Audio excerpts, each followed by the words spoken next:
Good evening. Thanks for being with us. New details in a multi-county crime spree ending in an officer-involved shooting near DeForest. Tonight, investigators are saying they believe one of those crimes, a drive-by shooting in Sauk County, was random. That victim is still in critical condition this evening. News 3 has team coverage tonight, and we start with Chris Gothner, who is live at the State Patrol headquarters in DeForest with a recent update on the investigation for us.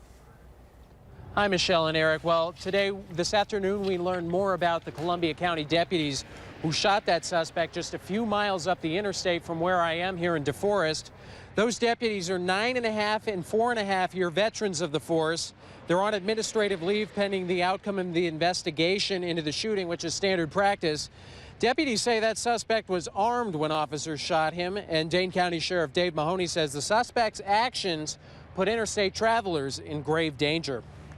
You know, anytime that you have an individual shooting at vehicles traveling on a highway at highway speeds, 70 miles an hour, there's always that potential of great danger.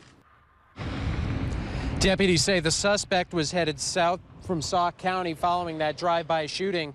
Currently, the Dane County Sheriff's Office is investigating the officer-involved shooting here in Dane County. State Department of Criminal Investigation is assisting Dane County deputies in this investigation, and as soon as we learn more about what happened here and in Sauk County, we'll let you know, guys. All right, Chris Gothner at DeForest at the State Patrol headquarters. Chris, thank you. And Valina Jones joins us now. She spent the day talking with a woman who witnessed this drive-by shooting. Valina? Well, that's right, Eric. Tanya Lesarge was on her way home when she found herself driving behind both the suspect and victim's cars eastbound on I-90-94 near the Dells right before the drive-by shooting. The suspect's car was in the middle lane and he was shooting. It was within 2 minutes there was a cop behind me.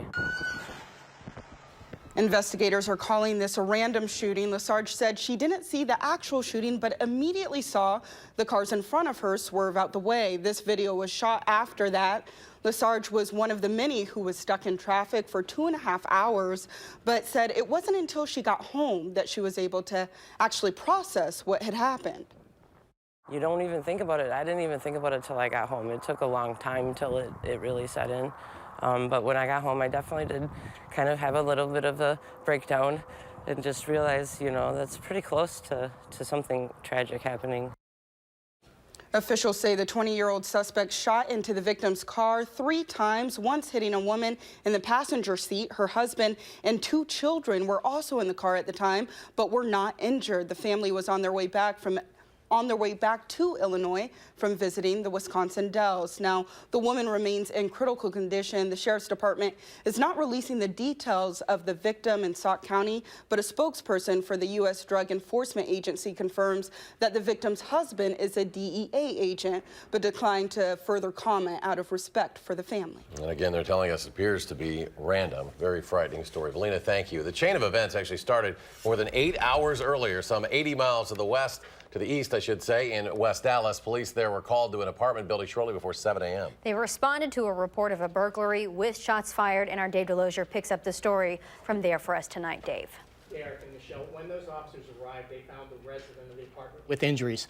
The first officer on the scene started doing chest compressions to try to save that victim.